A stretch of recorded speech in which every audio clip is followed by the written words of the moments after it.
Hi, good morning, everyone. So I have to start by saying that E. coli smell terrible. In fact, their stink has plagued microbiologists for over a century. So this summer, we, MIT's 2006 iGEM team, decided to address this problem by engineering a strain of E. coli that are scented and perfuming. EauD'coli, if you will.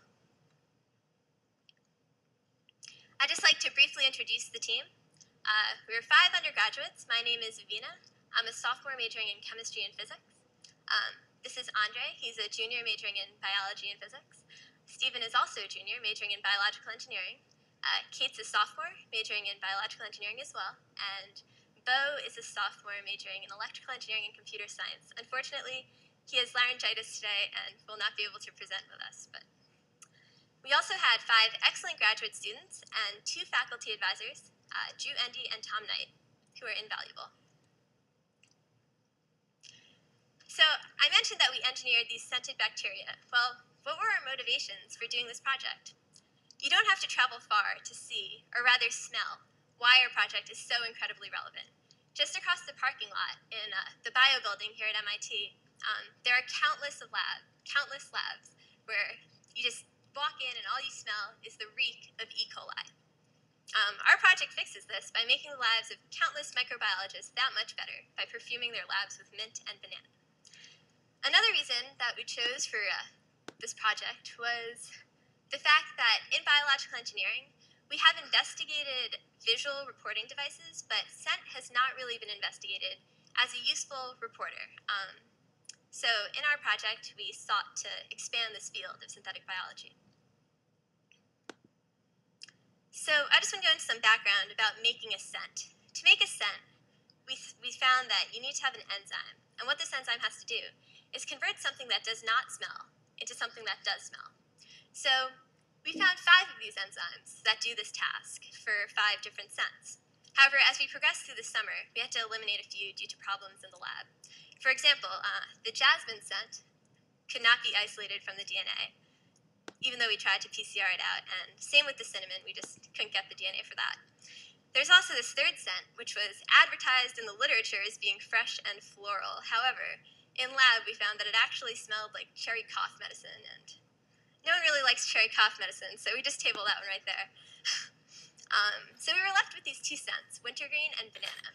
Wintergreen is encoded by the enzyme BSMT from the plant C. brewery, while the banana enzyme was isolated from yeast. I'm just going to walk you through an overview of our design process.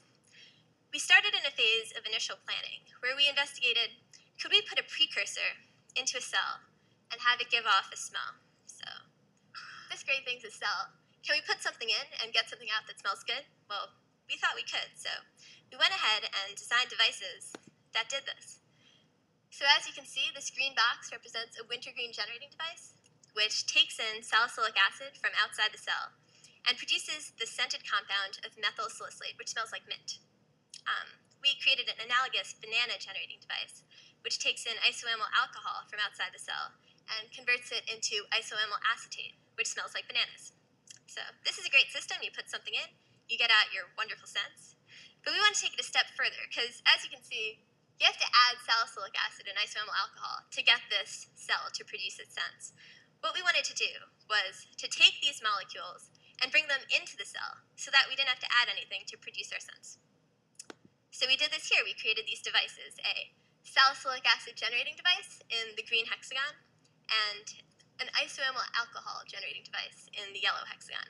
So what these devices do is they create the precursors that go into the final smell generating devices to create your mint and banana scents. So at this point, we had a fully autonomous, self-sufficient system that would create mint and banana scents. That's great. As biological engineers, though, we wanted to take it a step further and regulate our system. So in the next phase, we introduced this mechanism of scent regulation. So we want to tell our E. coli when to smell like banana, when to smell like mint. So we did this based on a growth mechanism that Stephen will go into a little bit later. I mentioned that persistent stink of E. coli. Well, we wanted to get rid of that. That background stink, it's no good. So to eliminate it, we had to find out what it was, and we found that the stink was caused by a molecule known as indole. So we researched several different strains and knocked out indole, and, well, we transported a system into an E. coli that did not produce indole. So in the end, we had our system in these beautiful smelling E. coli that you can smell later on during the poster session if you haven't already. I'm going to pass it on to Andre now, who's going to talk about our devices and how they work.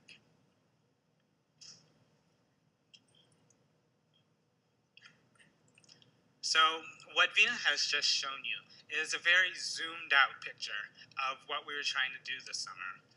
You see these green and yellow boxes, green and yellow hexagons, but what is actually inside of these things? These are our individual devices, and that's what I want to tell you about. I'll begin with what we called our wintergreen generating device. As Vina mentioned, only one enzyme is necessary to go from the precursor, salicylic acid, to methyl salicylate, which is the compound that smells like mint. But we had to construct a device that would produce this enzyme, and it included DNA parts including a promoter, ribosome binding site, and terminator. And assembled in this particular way, whenever you put this device inside E. coli and added salicylic acid, you generated the mint smell, the methyl salicylate.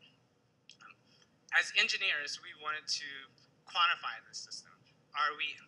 Did we correctly construct our device, and is it working properly? And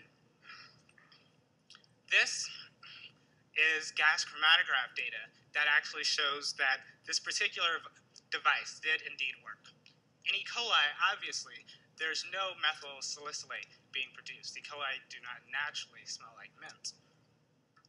But if you add the precursor molecule, salicylic acid, and you insert our device into E. coli, you do find a peak that is indicative of the molecular weight of methyl salicylate, proving that methyl salicylate is indeed being produced.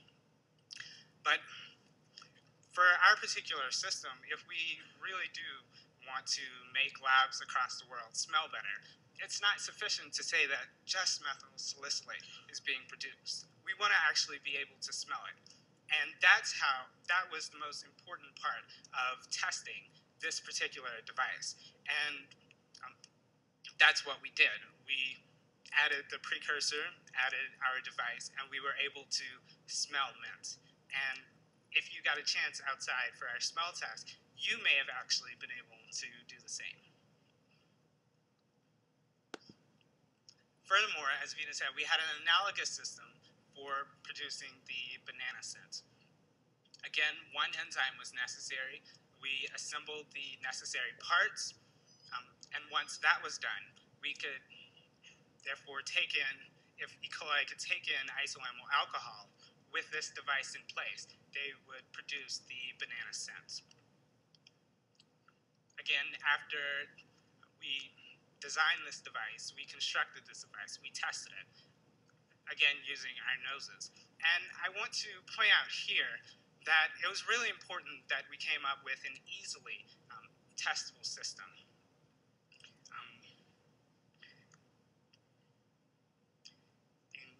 You came out this weekend to listen to these presentations as a vacation, but you probably didn't think coming that you'd be doing an experiment while coming, and let alone someone else's experiment. But the way our system is designed, anyone can test it, and that's what we had set up outside. So the two devices I've described to you so far can only somewhat useful to us because you still have to add an outside molecule.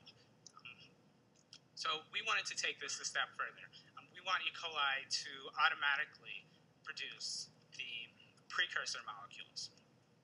So in particular, to generate methyl salicylate, the mint-smelling compound, if you begin with charismate, which is naturally occurring in E. coli, and you insert our salicylic acid generating device, which has two protein products.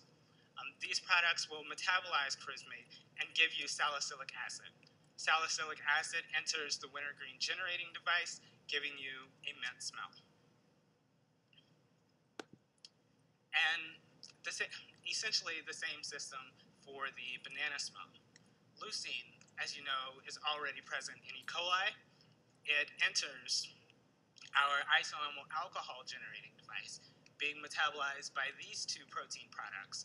And 3-methylbutanol is the actual first result, but E. coli will metabolize 3-methylbutanol to produce isoamyl alcohol. Isoamyl alcohol enters the banana generator device, producing a banana scent. And now I will hand it over to Stephen to talk about how we wanted to control the system.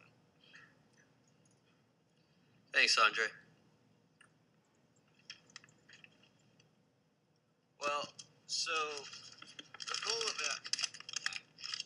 goal of iGEM in our minds was not only to make a cool system, but also show some sort of regulation over that system.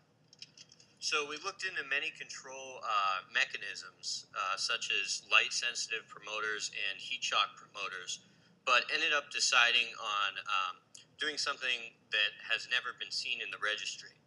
So we decided to isolate a stationary phase promoter, which was only active once the cells reached a critical cell density. Our goal was to implement this promoter as a switch, which would express banana in stationary phase and wintergreen in exponential phase. The reason that we picked banana in stationary phase as opposed to exponential phase was because the banana smell, as you might have been able to see already, was much more potent than the wintergreen smell. So we thought that it might be able to overpower any residual wintergreen molecules that may be left over from exponential phase.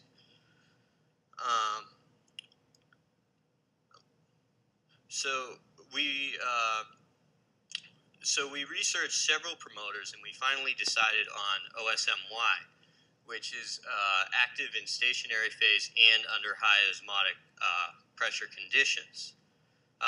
So we hooked up the OSMY promoter to the banana smell generating device, so it would produce banana in stationary phase. And likewise, we connected the OSMY promoter to an inverter plus the mint structure to express mint in exponential phase. So you might say, oh, this seems like a great system, but how are you going to be able to test it?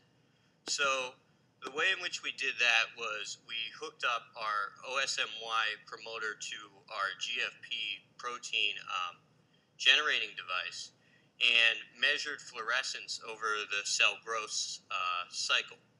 And this data, on the x-axis, you can see absorbance, which is proportional to cell density. And on the y-axis, you can see GFP signal, which is proportional to the GFP molecules produced in the cell culture. And as you can see, the red line represents the OSMY structure connected to GFP, and you can see a very clear increase in GFP production around 0.35 absorbance, which is indicative of stationary phase.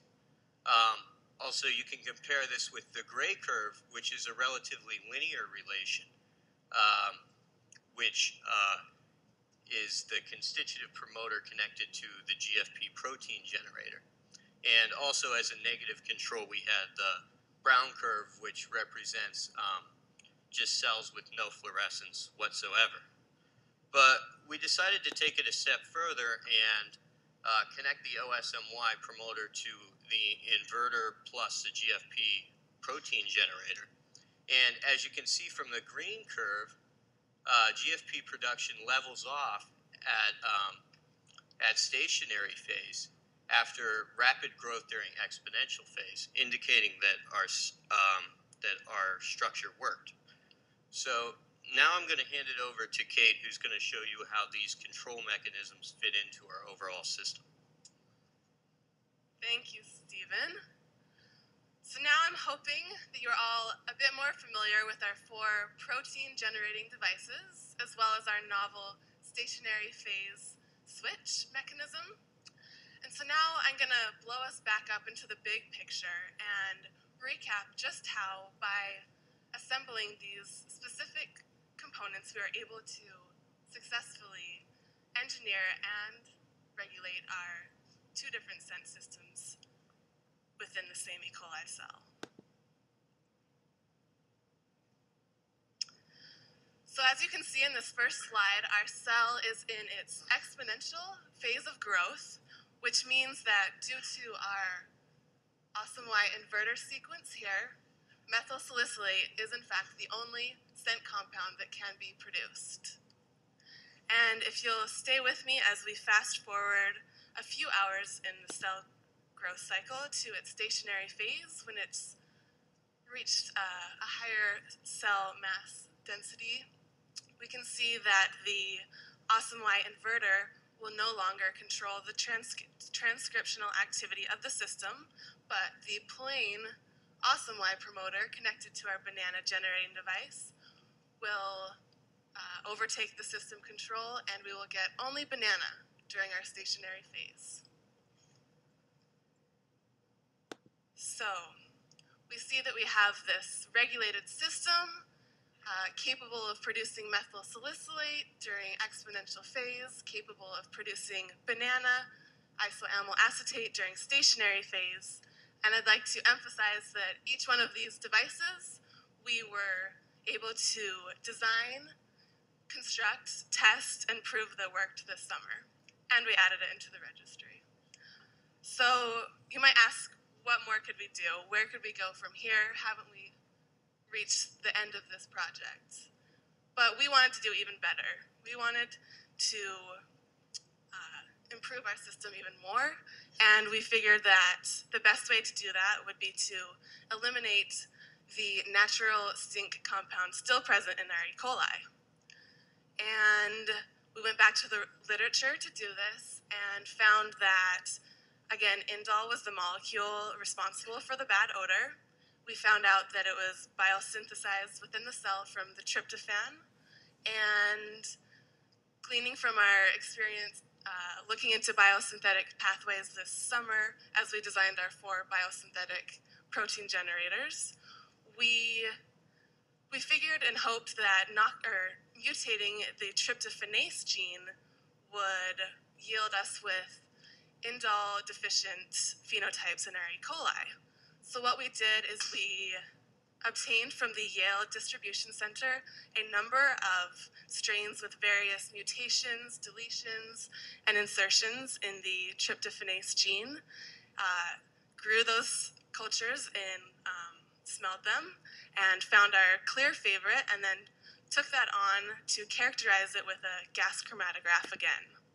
So we have definitive data showing that, as you can see in our wild-type E. coli, the characteristic indole spike is our problem, and in our ideal EauD'coli chassis, there's no such spike. So, even though we're MIT students and have each 300 tests this week, we managed to bring our final system into this final chassis. We have yet to fully characterize this full system in this full chassis. However, as we've mentioned before, we have in fact characterized each part individually and various permutations of the scent subsystems in wild-type E. coli as well. And we are confident enough in our final system and final chassis that we were actually demoing components, pieces of that final system in our final chassis for you today. That was our indole deficient strain you were smelling. And This actually is the compilation of this morning's smell test results. I hope you were able to participate, and if not, we are going to continue that smell test this afternoon at the presentation demo, the presentation posters. And as you can see, about 90%, it looks like, we're able to correctly identify our banana culture. And Stinky had a pretty good success rate too, and pretty not bad on the mint either. So I'd say that's pretty good data. Congratulations, guys. Thanks for helping us out. And briefly, we'd just also like to mention the future applications we envision for our project. If we've already shown you that we could port our E. coli, or our system, into a new strain of E. coli and eliminate stink in the lab, who's to say that we can't port our system into other bacteria and eliminate more stink elsewhere? If we were to port our system into biofilter or bioremediation bacteria, we could potentially make bacterial perfuming biofilters. And what about porting our system into the bacteria that are in your armpits or bad breath bacteria as well? So, you know, bacterial deodorant, you never know, it's out there. And another exciting implementation that we envision is if we ported our system into common baker's yeast and started baking with that, we could design some new engineered scents and flavors in bread and beer. I mean, who hasn't wanted to try banana-less banana bread or minty fresh beer? So, anyways, in conclusion, I just want to sum up and say that we have designed, built, and tested a synthetic biological system over the course of one summer. We've engineered a novel synthetic scent system in E. coli, and we've, really importantly, regulated that via transcription-based control devices. We want to thank you all for attending our presentation, for supporting iGEM in general. It's going to be a great weekend, and we'd like to also acknowledge the generosity of Natalia Dudoreva, Aaron Pechersky, Mary Berlin, Brian Cook, Cornelia Riemann, Dieter Haas, Peter Backer, and Herbert Schweizer and Pamela Silver, because without them and without their support, none of this would have been possible. And we'd like to open up for some questions. Thank you.